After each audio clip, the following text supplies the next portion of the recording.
మోకాల నొప్పులకు ఎటువంటి సర్జరీ లేకుండా ఎపియాన్ పెయిన్ క్లినిక్ అందిస్తున్న అత్యాధునిక చికిత్స. అమ్మ నమస్తే అమ్మ. నమస్తే అమ్మ. అమ్మ తులసి కోట ఏ వైపు పెట్టాలమ్మా? ఏ వైపు పెడితే బాగుంటుంది? పూజ ఎలా చేయాలి? కొంతమంది ఏమంటారు, ఈరోజు ఆకులు కొయ్యకూడదు, దళాలు కొయ్యకూడదు అంటారు కదమ్మా.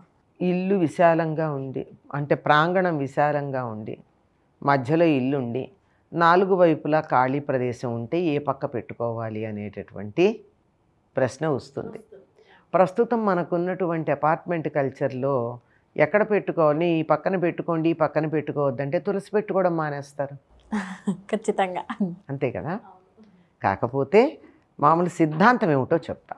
దాన్ని బట్టి తమకున్నటువంటి వనరులని సర్దుకుని పెట్టుకోవచ్చు. ఎక్కడ ఉండాలి? తులసి పూజించదగినటువంటిది, దేవతా వృక్షం కూడా కాదు, అది చిన్న మొక్క, దేవతగా మనం ఆరాధిస్తాం. అటువంటి దానిని ఎటుపక్క పెట్టుకోవాలి? దేవతామూర్తుల్ని పెట్టేది, దేవుణ్ణి పెట్టుకునేది ఇటుపక్క అంటే ఇంటికి ఈశాన్యాన. ఈశాన్యాన మళ్ళీ బరువు పెట్టకూడదని ఒక మాట ఉంది. ఈశాన్యాన బరువు పెట్టకూడదు, ఈశాన్యాన తులసి కోట పెట్టాలి అంటే ఎట్లా కుదురుతుంది? ఈశాన్యం మూల పెట్టరు. కారణం ఏమిటంటే తులసి కోట చుట్టూతా ప్రదక్షిణం చేస్తాం. ఇలా ఉంది మూల, ఈ మూల ఇక్కడ పెట్టేస్తే ప్రదక్షిణం ఎక్కడ చేస్తాం? అందుకని ఈశాన్యం మూల ఏదైతే ఉందో దాంట్లో మరీ మూలకి, అంటే మనకున్నటువంటి ప్రహరీ కావచ్చు, గోడ కావచ్చు, ఏది ఉందో దానికి ఆనించినట్టుగా కాకుండా కాస్త ముందుకు పెట్టి ఈశాన్య దిక్కున పెట్టుకోవాలి. దాని చుట్టూదా ప్రదక్షిణం చేసుకునేటటువంటి అవకాశం ఉండాలి. ఇది పద్ధతి. ఇప్పుడు వెంటనే అడుగుతారు మాకు లేదండి అని. ఇది కదా అసలు సమస్య. అసలు మనకున్నటువంటి సిద్ధాంతాలు, మన వాస్తు వ్యవహారాలు అన్నీ ఇంటి చుట్టూతా నాలుగు వైపులా చోటుండి మధ్యలో ఇల్లు ఉన్నటువంటి లెక్కకి చెప్పినవి. ఇప్పుడు ఒకవైపే ఉండడం చాలా గొప్ప, రెండో వైపు ఉండదు కదా. ఎటుంటుందో మన ఇంటి సింహద్వారం ఎంట్రన్స్ అటే తప్ప సెకండ్ సైడ్ లేనటువంటి అపార్ట్మెంట్ కల్చర్స్ వచ్చిన తర్వాత ఎక్కడ కుదురుతుంది? ఈ ఎంట్రన్స్ దగ్గర ఎక్కడుందో, బాల్కనీ ఎక్కడుందో, ఇది ఇంత బాల్కనీ ఇస్తాడు కదా, ఏదో వైపు, మూడు వైపులా కాకపోయినా కనీసం ఒకవైపు అన్నా ఇంత బాల్కనీ ఇస్తారు కదా. ఆ బాల్కనీలో ఈశాన్యం ఎక్కడుందో ఆ పక్కన గోడ కానించకుండా కొంచెం ముందు పెట్టుకుంటే సరే. వీలైతే ప్రదక్షిణం దాని చుట్టూతా తిరగడానికి వీలుగా చోటు ఉండేట్టు, లేకపోతే దాని ఎదురుగానే తన చుట్టూతా తాను ప్రదక్షిణం చేసుకోవడానికి అట్లా ఉండేటట్టు పెట్టుకోవడం మంచిది. పైగా అది ఎట్లా అంటే పూర్వం ఎక్కువగా సింహద్వారాలు ఇంటికి తూర్పు వైపు కానీ ఉత్తరం వైపు కానీ ఉండేవి. ఈశాన్యాన తులసి పెట్టేటప్పటికి ఏముండేది? ఎవరొచ్చినా తులసి కనపడేది. కనుక ఇంట్లోకి వచ్చేటటువంటి వాళ్ళ నుంచి వచ్చే ప్రతికూల స్పందనలు, నెగిటివ్ వైబ్రేషన్స్ ఏవైతే ఉన్నాయో అవి తులసి గ్రహించేసేది. అంచేత చాలా వరకు మేలుగా ఉండేది. ఇప్పుడు మనకు అటువంటి అవకాశాలు ఎక్కడున్నాయో ఆలోచించుకుని దాన్ని బట్టి ఉంటే బాల్కనీనా, ఎంట్రన్స్లోనే బాల్కనీ ఉందా, మనకున్న అపార్ట్మెంట్లో వెనక వైపు బాల్కనీ ఉందా, దాన్ని చూసుకుని ఉన్నంతలో ఈశాన్యం చూసుకుని పెట్టుకోండి. తర్వాత ఇంకొక మాట అన్నారు మీరు, తులసి దళాలు కొన్ని రోజులు కొయ్యకూడదు అని. నిజంగానే వేరే రకానికి కొయ్యకూడదు, కానీ ఏనాటి పూజ కానాడు అంతవరకు కావలసిన ఒక దళం కోసుకోవచ్చు. కారణం ఏమిటంటే తులసికి పుష్పసారము అనే పేరుంది. అంటే అన్ని రకాల పూల యొక్క వాసనలు ఒక్క తులసిలో ఉంటాయట.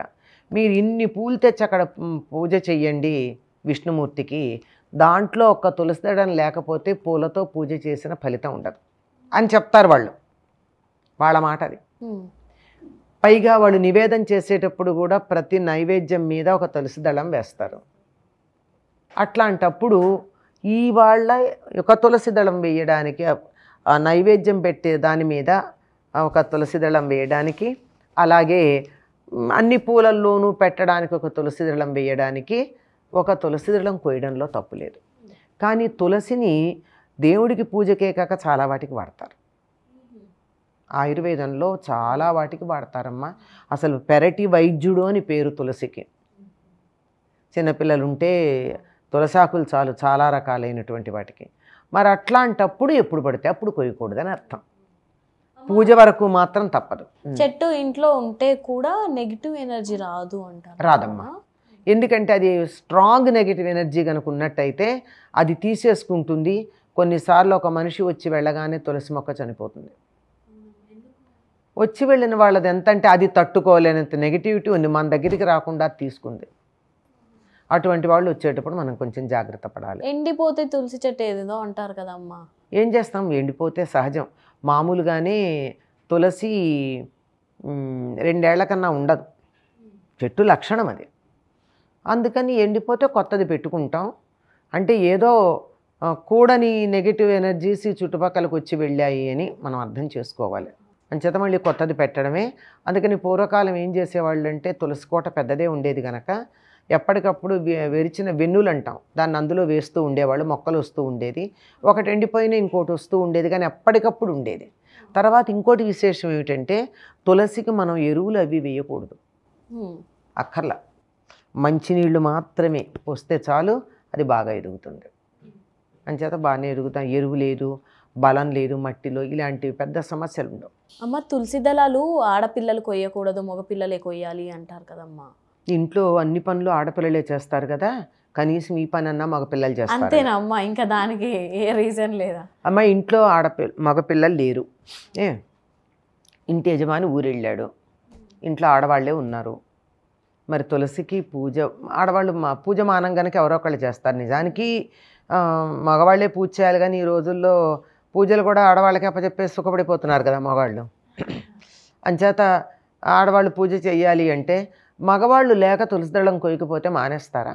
నేను ఇందాక చెప్పానే వాస్తు ఏ రకంగా అయితే ఒక ఐడియల్ సిచ్యుయేషన్కి చెప్పారో అట్లాగే ఇవన్నీ కూడా మంచి పెద్ద కుటుంబాలుండి ఆడవాళ్ళు వంట చేస్తూ మగవాళ్ళు పూజలు చేస్తూ ఆడవాళ్ళని ఇంట్లోంచి బయటికి వెళ్ళే అవసరం లేకుండా చాలా అపురూపంగా పువ్వుల్లాగా సుకుమారంగా కాపాడుకుంటూ సంపాదన అంతా వాళ్ళే చేసుకుంటూ అలా ఉన్నటువంటి కాలం, అటువంటి పరిస్థితులు ఇవన్నీ చక్కగా సరిపోతాయి కదా.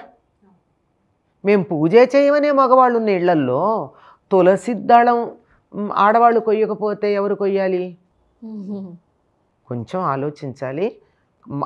మన సంప్రదాయం చాలా గొప్పది, కానీ మధ్యలో వచ్చిన మూర్ఖపు ఆలోచనలు ఉన్నాయి, వాటిని కాస్త పక్కన పెడితే కాస్త శాస్త్రీయంగా సాగుతుంది. ఇంట్లో అందరు ఖచ్చితంగా తులసి చెట్టు పెట్టుకోవాలి కదమ్మా. తులసి ఉండడం మంచిదమ్మా. మీరు అనుకుంటున్నారేమో ఇది హిందువుల మొక్క అని, చాలా పొరపాటు పడుతున్నారు. కాశ్మీర్లో ప్రతి ముస్లిం ఇంటి ముందు ఒక తులసి మొక్క ఉంటుంది.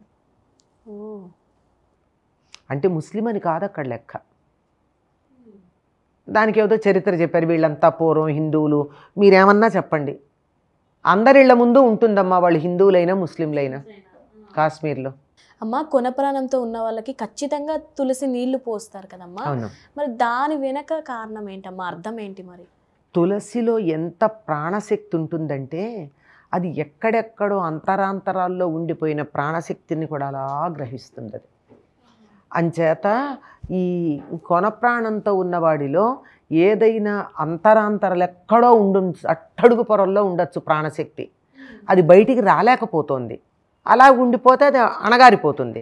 అందుకని అది బయటికి రావాలి అంటే తులసి నీళ్ళు సహాయం చేస్తాయి. అమ్మ ఇది నిజమా అని మీరు వెంటనే అడుగుతారు.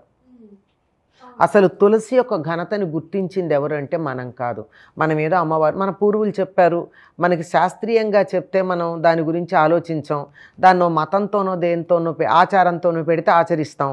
అందువల్ల అలా ఆచరిస్తాం కనుక ఆచరిస్తున్నాం. మన పూర్వులకు తెలుసా సంగతి. దీని గురించి ఇతర దేశాలకు తెలిసింది ఎక్కడంటే, నేను చాలా సందర్భాల్లో చెప్పాను, అమెరికా సంయుక్త రాష్ట్రాల్లో ఒక మర్డర్ జరిగింది. ఎక్కడ జరిగింది, ఎప్పుడు జరిగింది తెలియక ఆ వ్యక్తి చనిపోయాడు, చాలా వెతుక్కున్నారు. చివరికి ఆ శవం ఎక్కడో దొరికింది వాళ్ళకి. ఆ దొరికిన తర్వాత దాన్ని చూస్తే ఆ శవం ప్రాణం పోయిన డేట్ తెలుస్తోంది వాళ్ళకి అంతాను, కానీ శవం కుళ్ళిపోలేదు, తాజాగా ఉంది. వారం రోజులు ఎంతో దాటిపోయింది. ఇన్ని రోజుల తర్వాత పాడైపోకుండా తాజాగా ఉందేమిటి, ఎన్ని రోజులు గుర్తులేదు కానీ తాజాగా ఉంది. ఇన్ని రోజులు తాజాగా ఉందేమిటి కారణమని వాళ్ళు పరిశోధన చేశారు. చేస్తే వీళ్ళు పారేసినటువంటి శవం ఉన్న చోట అంతా తులసి మొక్కలు ఉన్నాయి. తులసి మొక్క చాలా పెద్ద పెద్దవి ఎదిగి ఉన్నాయి. ఆ ఎదిగి ఉన్నటువంటి తులసి గుబురుల్లో ఈ శవం ఉంది. అందుకే వీళ్ళకి కనపడలా. ఆ తులసి గాలికి ప్రాణం లేనటువంటి శరీరంలో ఉన్న కణాలు కూడా సజీవంగానే ఉన్నాయి. పాడైపోకుండా. అంతటి శక్తి తులసి గాలికి ఉంది కనుక ఆ తులసి ఆకులని ఉన్నటువంటి నీళ్లు ముఖ్యంగా ఈ రాగి పాత్రలో ఉంచి ఆ నీళ్లు గనక పోసినట్టయితే ఎక్కడో అట్టడుగున కొట్టుమిట్టాడుతున్నటువంటి ప్రాణశక్తి బయటకు వస్తుంది. ఒకవేళ బతుకుతాడేమో అని ఆశ కొద్దీ తులసి నీళ్లు పోస్తారు. ఇప్పటికి కూడా చాలామంది చేసే పని ఏమిటంటే రాగి పాత్రలో ఒక తులసి ఆకు వేస్తారు. ఆ నీళ్లు తాగినట్టయితే మంచి ఎనర్జీ వస్తుందంట. గుడిలోనా మనకు తీర్థం అదే కదమ్మా. అదే మరి అందుకే ఇస్తారు. అది వెండి వాటిల్లో కాదు, ప్రధానంగా ఇవ్వాల్సింది రాగిలో. నమస్తే అమ్మా. నమస్తే అమ్మా.